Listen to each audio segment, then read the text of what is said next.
بسم اللہ الرحمن الرحیم۔ فرمان الہی ہے، وہ حرام اور بدکاریوں سے اپنی شرمگاہوں کی حفاظت کرتے ہیں۔ سورہ انعام میں اللہ پاک یوں فرماتا ہے، چھوٹے بڑے ظاہر و پوشیدہ کسی بھی گناہ کے قریب مت جاؤ۔ یہاں بڑے سے مراد زنا اور چھوٹے سے مراد بوسہ لینا، بری نظر سے دیکھنا اور چھونا ہے۔ چنانچہ فخر موجودات امام الانبیاء حضرت محمد صلی اللہ علیہ وآلہ وسلم نے فرمایا، ہاتھ زنا کرتے ہیں، پیر زنا کرتے ہیں اور آنکھیں بھی زنا کرتی ہیں۔ اللہ پاک فرماتا ہے، مومنوں سے کہہ دیجئے اپنی نگاہیں کچھ نیچی رکھیں اور اپنی شرمگاہوں کی حفاظت کریں، یہ ان کے لیے بہت ستھرا ہے۔ بے شک اللہ پاک نے بہت سی آیات میں زنا کی حرمت بیان کی ہے۔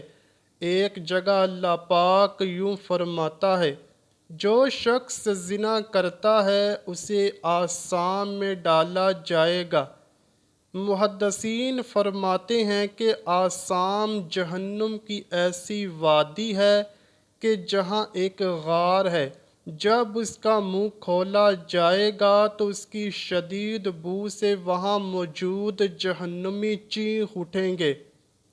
ناظرین گرامی، آج کی ویڈیو میں آپ کو زنا کی اقسام اور ان پر ملنے والی سزاؤں کا ذکر کریں گے تاکہ ہمارے بچے اس گناہ سے اتنا ڈریں کہ اس کے قریب بھی مت پھٹکیں۔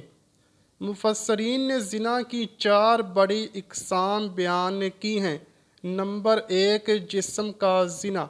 تمام مکاتب فکر اس بات پر متفق ہیں کہ مرد و عورت کا غیر شرعی اور غیر قانونی جنسی ملاپ جس کی آخری حد دخول ہے، زنا ہے، ارشاد باری تعالیٰ ہے، اور خبردار زنا کے قریب بھی نہ جانا، بے شک وہ بڑی بے حیائی اور بری راہ ہے۔ نمبر 2، نظروں کا زنا۔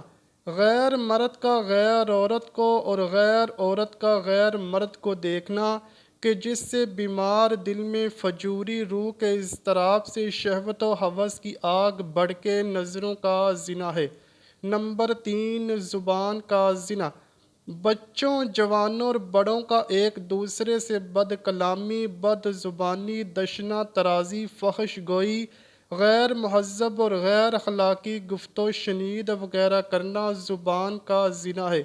ارشاد ربانی ہے، اور میرے بندوں سے کہہ دو کہ وہ بہت ہی اچھی بات منہ سے نکالا کریں۔ نمبر 4، دماغ کا زنا۔ کسی مرد یا عورت کا اپنے ذہن میں آزاد جنگلی وحشی جانور کی مثل کسی تخیلاتی یا تصوراتی شے سے اختلاط و ملاپ آوارہ سوچ اور دماغ کا زنا ہے۔ ناظرین گرامی، یہ یاد رہے کہ دماغ کا زنا سب سے زیادہ خطرناک اور ہر گناہ کی ابتدا ہے، کیونکہ جسم، نظر اور زبان کے زنا کی ابتدا بری سوچ سے ہی ہوتی ہے۔ اس لیے کہا جاتا ہے کہ اپنی تنہائی اور اپنی سوچوں کو پاک رکھو اور ڈرو، کیونکہ تمہارا پروردگار تمہیں ہر جگہ دیکھ رہا ہے۔ پیارے دوستو، زنا شرک کے بعد سب سے بڑا گناہ ہے۔ احادیث مبارکہ کا مطالعہ کرنے سے یہ بات معلوم ہوتی ہے کہ جو شخص زنا کا مرتکب ہو اور بغیر توبہ کیے مر جائے، اس پر مصیبتوں کا دروازہ کھل جاتا ہے۔ اللہ پاک اس پر سختی فرمائے گا، اس کو زنا کے ہر عمل کے بدلے آخرت کا ملتا جلتا عذاب ہوگا، جس کی تفصیل درج ذیل ہے۔ نمبر 1، نامحرم کے لیے چہرہ سنوارتا تھا تو قیامت کے دن چہرہ سیاہ ہوگا۔ نمبر 2، نامحرم کے چہرے کو محبت کی نظر سے دیکھتا تھا تو قیامت کے دن چہرے کا گوشت گر جائے گا۔ نمبر 3، نامحرم کو دیکھ کر اس کا چہرہ کھل جاتا تھا تو قیامت کے دن اس چہرے کو آگ سے مشتعل کیا جائے گا۔ نمبر 4، نامحرم سے دل لگی کی باتیں کرتا تھا تو قیامت کے دن روتا ہوا اٹھے گا۔ نمبر 5، نامحرم سے ہنسی مذاق کر کے کہے لگاتا تھا تو قیامت کے دن پیٹتا چلاتا اٹھے گا۔ نمبر 6، نامحرم سے ملاقات کر کے خوش ہوتا تھا تو قیامت کے دن غمگین اور اداس حالت میں اٹھے گا۔ نمبر 7، نامحرم کو شہوت کی نظر سے دیکھتا تھا تو قیامت کے دن پگھلا ہوا سیسا آنکھوں میں ڈالا جائے گا۔ نمبر 8، نامحرم کی ملاقات کے لیے چل کر گیا تو قیامت کے دن پاؤں میں آگ کی بیڑیاں پہنائی جائیں گی۔ نمبر 9، نامحرم کے ہاتھوں میں ہاتھ ڈالے تو قیامت کے دن ہاتھوں میں آگ کی ہتھکڑیاں پہنائی جائیں گی۔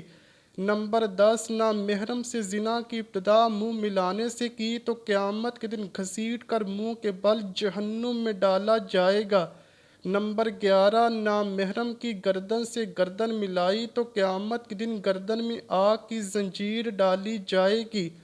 نمبر 12، نامحرم کے سامنے شرمگاہ سے لباس ہٹایا تو قیامت کے دن تارکول کا لباس پہنایا جائے گا۔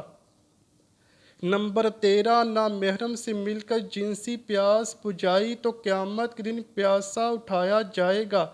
نمبر 14، نامحرم سے ملاپ کے وقت جنسی طوفان اٹھا تو قیامت کے دن شرمگاہ کو آگ سے دہکایا جائے گا۔ نمبر 15، نامحرم سے ملاپ کے وقت شرمگاہ سے مادہ خارج ہوا تو قیامت کے دن شرمگاہ سے بدبو خارج ہوگی۔ نمبر 16، نامحرم کے بالوں میں محبت سے انگلیاں پھیری تو کل قیامت کے دن بالوں سے پکڑ کر جہنم میں لٹکایا جائے گا۔ نمبر 17، نامحرم کی چھاتی سے مزہ لیا تو بروز قیامت چھاتیوں میں سلاخیں ڈالی جائیں گی۔ نمبر 18، نامحرم کے جسم کی مہک سونگھی تو قیامت کے دن جسم سے حیران کن اذیت ناک بدبو آئے گی۔ نمبر 19، نامحرم کے ساتھ ایک بستر پر سوئے تو قیامت کے دن آگ کے تنور میں سونا پڑے گا۔ نمبر 20، نامحرم کے ساتھ اپنے جسم کو کھولا تو قیامت کے دن اللہ کے سامنے ننگا پیش ہونا پڑے گا۔ نمبر 21، نامحرم سے زنا کے لیے لوگوں سے چھپ گیا تو قیامت کے دن ساری مخلوق کے سامنے بے عزت کیا جائے گا۔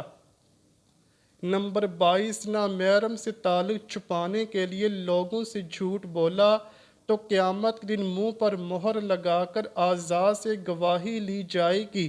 نمبر 23، نامحرم سے اپنے حسن و جمال کی تعریفیں سنی تو قیامت کے دن سب لوگ منہ پر لعنتیں بھیجیں گے۔ نمبر 24، نامحرم سے اکیلے ملتے وقت سلام کرتے تھے تو قیامت دن اللہ کی لعنت کا مستحق بننا پڑے گا۔ نمبر 25، نامحرم کے جسم کے بوسے لیے تو قیامت کے دن سانپ پورے جسم کو ڈسیں گے۔ نمبر 26، نامحرم سے زنا کے وقت انگ انگ نے مزہ پایا تو قیامت کے دن انگ انگ میں بچھو ڈنک لگائیں گے۔ نمبر 27، نامحرم کے جسم پر اختیار پایا تو قیامت کے دن نامحرم کے شوہر کو نیکیوں پر اختیار ملے گا۔ نمبر 28، نامحرم کے جسم پر سواری کی تو قیامت کے دن نامحرم کے شوہر کے گناہ اس کے سر پر سوار ہوں گے۔ نمبر 29، نامحرم سے ہمیشہ کی دوستی کے وعدے کیے تو قیامت کے دن جہنم میں ہمیشہ کا عذاب ہوگا۔ نمبر 30، نامحرم سے ہم کلامی کے لطف و مزے لیے تو بروز قیامت اللہ تعالیٰ سے ہم کلامی کی لذت سے محروم رکھا جائے گا۔ مندرجہ بالا عبارت سے ثابت ہوا کہ جتنی تفصیلی سزا زنا کے عمل کی ملے گی اتنی کسی اور گناہ کی نہیں ملے گی۔ سب سے بڑی سزا تو یہ ہے کہ اللہ پاک ہم کلام ہونا پسند نہیں کرے گا بلکہ لعنتیں برسائے گا اور رسوا کرے گا۔ زنا کرنا گناہ کبیرہ ہے اور اپنے محرم سے زنا کرنا اور بھی کبیح ہے، اس کی سزا رجم ہے اگر شادی شدہ ہے ورنہ 100 کوڑے ہیں، مگر آج کل حدود کا نفاذ نہیں، اس لیے ایسے شخص کو صدقے دل سے توبہ استغفار کرنا چاہیے۔ ایسا شخص اگر اپنے فعل پر نادم ہو کر توبہ استغفار کرے اور آئندہ ایسی حرکت نہ کرنے کا عزم کرے تو اللہ کی ذات سے قوی امید ہے کہ اللہ پاک اس کی توبہ قبول فرما لے گا۔ اللہ پاک ہمیں، ہمارے اہل خانہ کو اور بچوں کو، قیامت تک آنے والی نسلوں کو اور جملہ متعلقین کو زنا جیسی بری لعنت سے محفوظ فرمائے، آمین یا رب العالمین۔ امید کرتا ہوں کہ آپ کو ویڈیو ضرور پسند آئی ہوگی۔ اگر ویڈیو پسند آئی ہے تو ویڈیو کو لائک کیجئے، شیئر کیجئے اور چینل کو لازمی سبسکرائب کیجئے۔ کمنٹ سیکشن میں اپنی رائے کا اظہار بھی ضرور کیجئے گا۔ ملتے ہیں اگلی ویڈیو میں، تب تک کے لیے اللہ حافظ۔